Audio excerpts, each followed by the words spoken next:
اجازت ہے آئیں گے اس پہ بھی آئیں گے. جی پلیز. ایک تو سر شہباز جتنا اچھا صحافی ہے اتنا ہی فریمنگ کا بھی ماسٹر ہے. تو میں نے ابھی نا کلاڈ سے یہ پوچھا کہ پاکستان میں ان ایکوریٹ خبر دیے بغیر سب سے اچھی فریمنگ کون کرتا ہے؟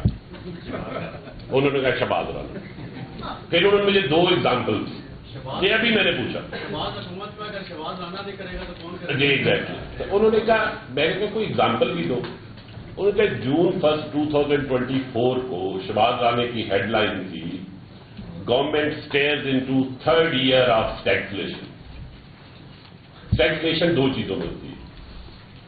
انفلیشن کا 20-30% سے اوپر ہو جانا اور گروتھ کا بہت کم ہونا. یہ ٹیکسٹ بک ڈیفینیشن. اب ساتھ انہوں نے اپنی سٹوری میں لکھا government puts an ambitious target of 12%. Ambitious target کا ورڈ یوز کیا. مقصد کیا تھا؟ فریمنگ. فریمنگ کیا ہو رہی تھی کہ یہ نہ اچیو ہونے والا ٹارگیٹ ہے. ہوا ایکچولی کیا؟ 7% سے نیچے آ گئی اگلے سال. ایک دوسری انہوں نے سٹوری کی IMF کے مشن کے اوپر. اس میں ریکوریز کو انہوں نے کرپشن کی ایکویٹ کیا. IMF نے نہیں کہا, انہوں نے کرپشن کی ایکویٹ کیا. نیب نے یہ بتایا کہ ہم نے اتنی پراپرٹیز ریکور کی ہیں جو کئی سالوں کی تھیں. انہوں نے اس کا GDP کا لیا. انہوں نے کہا تھا GDP last because of this. ان پر یہ کرپشن بھی. یہ جو آدھا گلاس پورا اور آدھا گلاس فل ہے اس لیے کبھی کبھی پورا بھی دیکھنا چاہیے.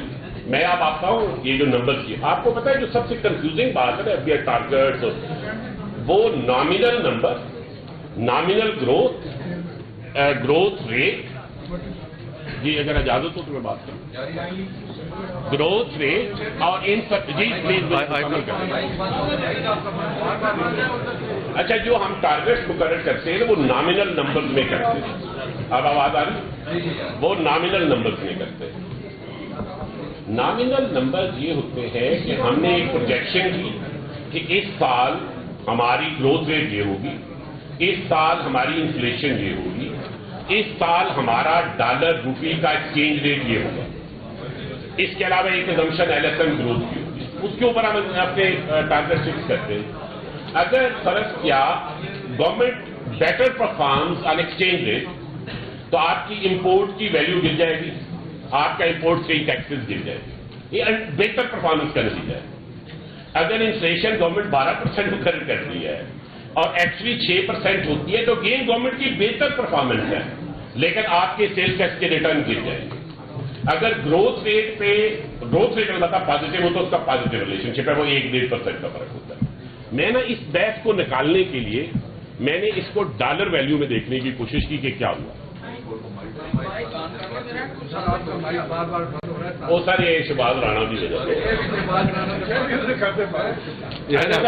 آپ کو بتاتا ہوں جون کرنے کمپلیٹ کرنے پہ چلے آگے. June 24 میں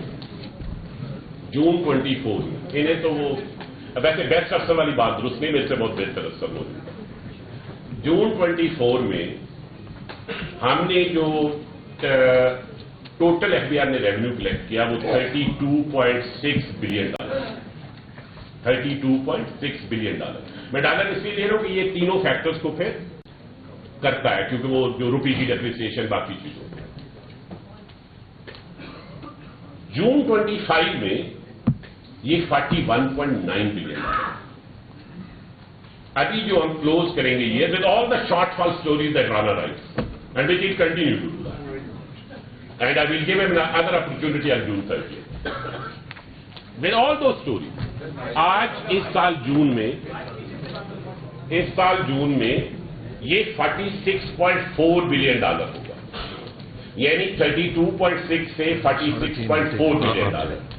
یہ اتنی انکریز ہے, یہ $14 بلین کی انکریز ہے. یہ پرسنٹیج میں کیا ہے, یہ 46% انکریز ہے.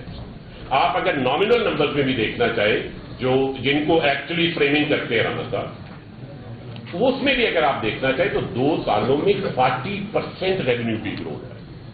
जैसे निसाब ने कहा 3 साल पहले हम 7.1 ट्रिलियन इकट्ठा करते थे, इस साल 13 ट्रिलियन पे खत्म हो गई। बीच बार तो चीज जब ये हुआ। अच्छा, मैं आपको ये बता दूं, इसका क्रेडिट मुझे नहीं जाता, इसका क्रेडिट उस टीम को जाता है जो मेहनत करती है, प्राइम मिनिस्टर साहब को जाता है जो इसको कंप्लीटली ओन करते हैं, मिनिस्टर साहब को जाता है जिन्होंने सिफारिश का कल्चर हमने खत्म किया एफडीआर से। एफडीआर वाज रिडल्ड विद सिफारिश।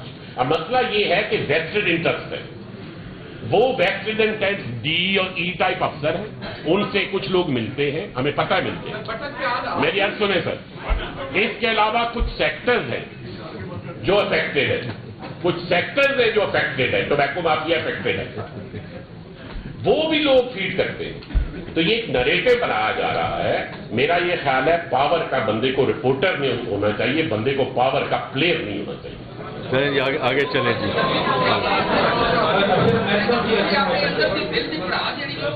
हाँ जी, आगे चलिए जी प्लीज। नहीं, आपके जवाब नहीं है, आपको मैंने पूरे नंबर बताए हैं, आप गलत बात कर रहे हैं। ये मैंने बताया $32 बिलियन से $46.4 बिलियन हुआ। नहीं तो आपका सवाल शॉर्टफॉल के बारे में परसू कर लीजिएगा। आगे चलिए जी, आगे चलिए। आमिर साहब आगे चलिए प्लीज। जी वेलकम सर, अशरफ साहब जी।